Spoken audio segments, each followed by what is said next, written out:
¿Qué tal, mis causas de la historia? Bienvenidos a su canal, Aceros de la Patria. Soy su amigo, el comandante Códice, y hoy, amigos, tenemos una historia que les va a hervir la sangre de orgullo. Olvídense de lo que les contaron en el colegio sobre una simple derrota. Hoy vamos a desarmar, pieza por pieza, el secreto tecnológico que hizo que nuestro enemigo, incluso en la victoria, se quitara el sombrero ante el ingenio peruano. Abróchense los cinturones, porque vamos a viajar en el tiempo. Estamos en octubre de 1879. El aire en la bahía de Mejillones es espeso, una mezcla salobre de mar, humo de carbón y el olor metálico y rancio de la sangre seca. Amarrado, humillado pero aún imponente, yace el monitor Huáscar. Sus planchas de hierro, antes de un gris naval orgulloso, están ahora manchadas de hollín, abolladas por el impacto de proyectiles que superarían el centenar. El pabellón peruano ya no ondea en su mástil. En su lugar, la bandera de Chile se agita con una brisa que parece llevarse los lamentos de los héroes caídos. Alrededor del monitor capturado, como lobos satisfechos rodeando a un león vencido, reposan los blindados chilenos, el Cochrane y el Blanco Encalada. Son más grandes, más modernos en apariencia, pero algo en su quietud delata una especie de respeto temeroso. Un joven teniente ingeniero de la Armada chilena, llamémoslo Manuel Rivas, un hombre formado en los astilleros de Newcastle, Inglaterra, se para en el muelle improvisado. Sus ojos recorren las cicatrices del Huáscar. Él, como todos en su escuadra, había pasado los últimos 6 meses persiguiendo a este fantasma de hierro. 6 meses de humillación, de puertos bombardeados, de transportes capturados, de una guerra naval que un solo buque, comandado por un solo hombre genial, había puesto de cabeza. Ahora, con el buque finalmente capturado tras la épica y desigual batalla de Angamos, su misión era puramente técnica, evaluar la maquinaria, entender sus capacidades, y prepararlo para volver al combate, pero esta vez, contra sus antiguos dueños. Sin embargo, lo que Rivas y su equipo están a punto de descubrir dentro de ese casco maltratado no es solo un barco de guerra. Es un manifiesto tecnológico, una bofetada de ingeniería que dejará en ridículo a sus propios y flamantes buques. No lo sabe aún, pero está a punto de entrar al futuro. Porque durante esos 6 meses de gloria, los 6 meses de las correrías del Huáscar, un solo buque peruano había transformado el equilibrio de poder en las aguas del Pacífico. El monitor Huáscar no era simplemente un barco de guerra, era una revolución flotante que obligó a la escuadra chilena, y de hecho a todos los observadores navales del mundo, a repensar cada aspecto de su doctrina naval. El Huáscar, bajo el mando del almirante Miguel Grau Seminario, apareció como una fuerza imparable desde el inicio del conflicto en abril de 1879. Los capitanes de los poderosos blindados chilenos, hasta ese momento los dueños indiscutibles de la costa del Pacífico, reportaban a su almirantazgo algo que sonaba imposible, casi a brujería. Música. Reportaban un buque enemigo que, aunque más pequeño y con menor blindaje, lo superaba en agilidad táctica, en letalidad sorpresiva y, sobre todo, en algo que desafiaba su comprensión, la capacidad de disparar sus cañones principales desde cualquier ángulo, incluso mientras se retiraba a toda máquina. El contraalmirante Juan Williams Rebolledo, comandante en jefe de la escuadra chilena, frustrado tras semanas de persecución inútil, habría escrito en su bitácora: perseguir al Huáscar es como intentar atrapar una avispa en un cuarto oscuro con las manos desnudas. Cuando creemos tenerlo acorralado, nos pica desde una dirección imposible y desaparece en el horizonte. Esta analogía, esta frustración, no era una exageración poética. Era la cruda realidad táctica. El Huáscar convertía a una tripulación valiente, liderada por un genio, en un arma asimétrica definitiva. Los números, aunque impresionantes para su época, no contaban toda la historia. Equipado con una máquina de vapor de John Penn & Sons que le otorgaba una velocidad respetable de 11 nudos, su verdadera joya, su secreto, residía en su armamento principal: 2 imponentes cañones Armstrong de 300 libras, de avancarga. Pero la clave no eran los cañones en sí, sino donde estaban montados. No estaban fijos en los costados del buque, prisioneros dentro de una casamata de hierro como en los blindados chilenos. No. Estaban alojados dentro de una maravilla de la ingeniería británica, una innovación que cambiaría la guerra en el mar para siempre, la torre giratoria Coles. Pero la verdadera magnitud de esta ventaja no se entendió completamente hasta que, tras la gloriosa inmolación de Grau y su tripulación en Angamos, los ingenieros chilenos finalmente pudieron poner sus manos sobre ella. Si conoces otro buque legendario que haya cambiado la historia naval, Música escribe su nombre en los comentarios. Quiero leerlos a todos. 8 de octubre de 1879. Punta Angamos. Durante el combate naval más decisivo de la Guerra del Pacífico, el almirante Grau, al mando del Huáscar, cometió su único error, cumplir con su deber hasta el final, enfrentándose a una división entera de la escuadra enemiga. Tras una lucha titánica contra 6 buques chilenos, incluyendo los 2 blindados Cochrane y Blanco Encalada, superado en número, blindaje y calibre de artillería, el Huáscar fue finalmente abordado. Con su comandante muerto en el puente de mando, destrozado por un proyectil del Cochrane, y con la mayoría de sus oficiales y tripulantes caídos, el Monitor era un matadero flotante. Pero no se había rendido. Sus últimos oficiales intentaron hundirlo para evitar la captura. El abordaje chileno fue feroz, una lucha cuerpo a cuerpo en cubiertas resbaladizas por la sangre. La captura del Huáscar no fue un error de navegación, como ocurrió con aquel avión alemán en la Segunda Guerra. Fue un acto de sacrificio supremo, un holocausto necesario que lo convirtió en un altar de la patria. Y su captura fue clasificada inmediatamente como un trofeo de guerra de máxima prioridad. El Monitor fue remolcado a Mejillones, el centro de reparaciones más cercano. El teniente ingeniero Manuel Rivas fue el primer chileno en liderar una inspección técnica completa del Huáscar capturado. Su informe preliminar, enviado al alto mando, fue profundamente inquietante. Escribió: los controles del timón son ágiles y de respuesta rápida para un buque de su desplazamiento. La visibilidad desde el puente, a pesar del blindaje, es sorprendentemente buena. Pero el corazón de este buque, su ventaja fundamental, reside en su torre de artillería. Este sistema es superior al de nuestros blindados clase Cochrane en prácticamente todos los aspectos tácticos. Durante las siguientes semanas, Rivas y su equipo analizaron cada centímetro del buque dañado. Cada mamparo perforado, cada plancha rota, contaba una historia de resistencia increíble. Pero fue Rivas, con su experiencia en los astilleros que habían construido tanto el Huáscar como el Cochrane, quien descubriría el secreto más profundo y revolucionario. Rivas había trabajado con los sistemas de artillería naval más modernos de la época. Conocía los montajes en batería de los navíos de línea, las casamatas fijas de los primeros ironclads. Conocía cada componente, cada sistema, cada limitación de la artillería naval convencional. Cuando comenzó a examinar los planos y los restos del mecanismo de la torre Coles del Huáscar, esperaba encontrar tecnología avanzada, sí, pero reconocible. En cambio, Música encontró algo que contradecía todo lo que se consideraba la mejor práctica en el diseño de buques de guerra. El sistema de rotación de la torre Coles era una proeza de la ingeniería mecánica, una bestia de hierro y bronce que funcionaba con la precisión de un reloj suizo. Rivas descendió con una linterna al compartimento inferior de la torre, un espacio oscuro que olía a pólvora quemada, aceite de ballena y a la muerte reciente. Lo que vio lo dejó sin aliento. La torre entera, con sus 2 cañones de 23 toneladas cada uno y su blindaje de casi 300 toneladas, no descansaba sobre la cubierta. No. Pivotaba sobre un eje central masivo, firmemente anclado a la quilla del barco. La base de la torre se asentaba sobre un camino de rodillos de bronce, meticulosamente mecanizados, que permitían que toda la estructura girara con una fricción sorprendentemente baja.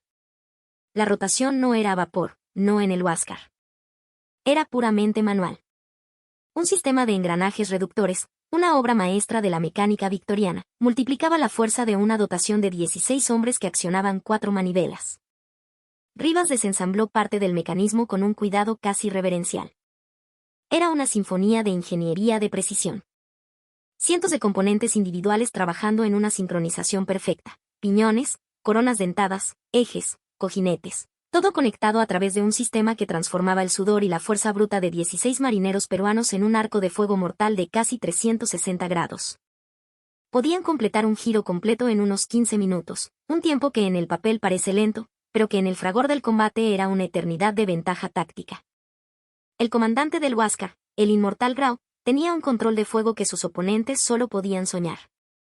Mientras los buques chilenos tenían que virar todo su pesado y lento casco para alinear sus cañones fijos en las casamatas, Grau simplemente ordenaba a sus artilleros: torre, girar a babor 30 grados. Y el Huáscar podía seguir navegando en una dirección mientras disparaba en otra completamente distinta. Música. Esto no era simplemente una conveniencia, amigos.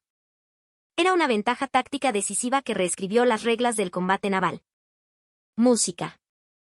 En un blindado tipo Cochrane o Blanco Encalada, el capitán estaba atado a la tiranía de su propio diseño. Para atacar a un enemigo por su aleta de estribor, tenía que exponer todo su costado, presentar un blanco enorme. tenía que dividir su atención entre la navegación del buque para apuntar y el mando de la batalla.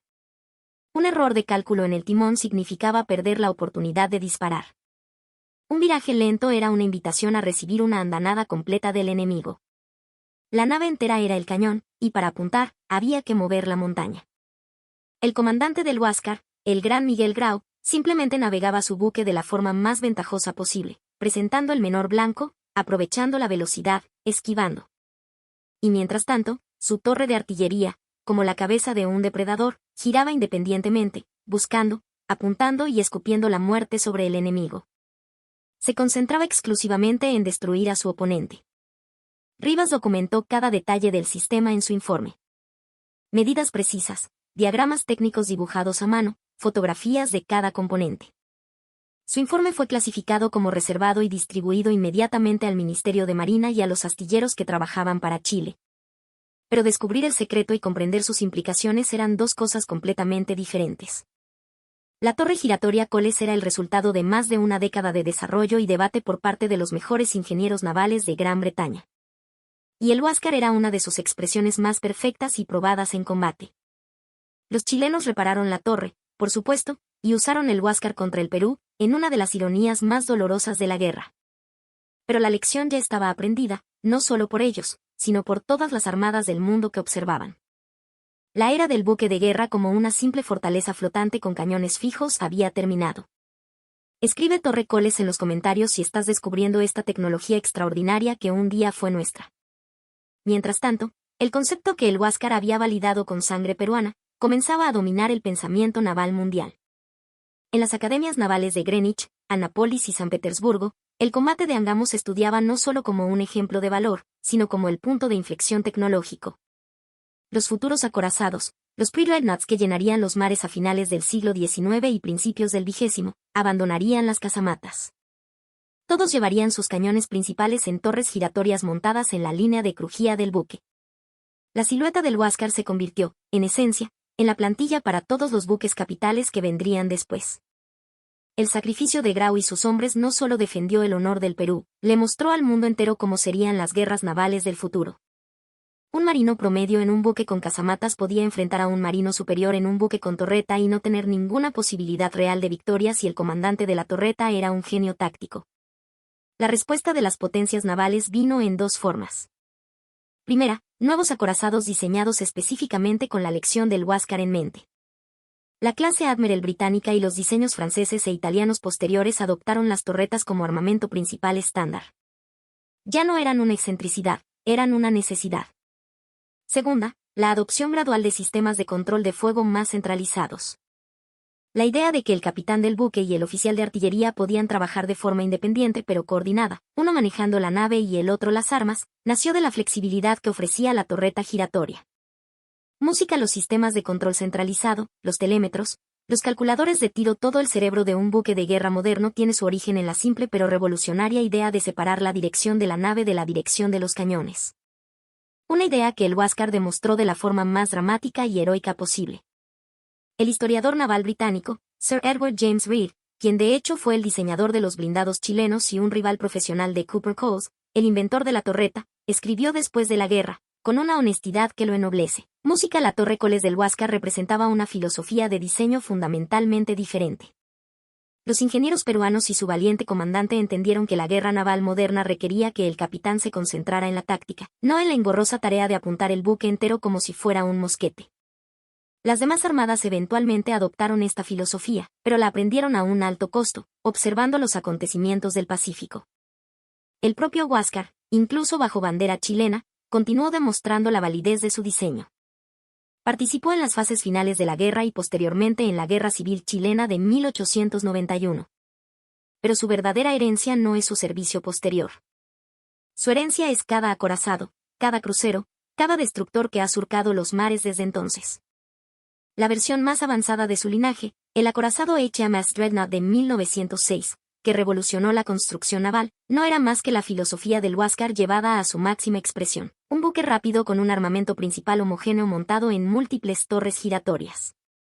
El teniente ingeniero Manuel Rivas, el chileno que desmanteló el Huáscar capturado y reveló sus secretos, continuó su carrera en la armada de su país, donde aplicó el conocimiento adquirido del diseño peruano al desarrollo de futuros buques para Chile.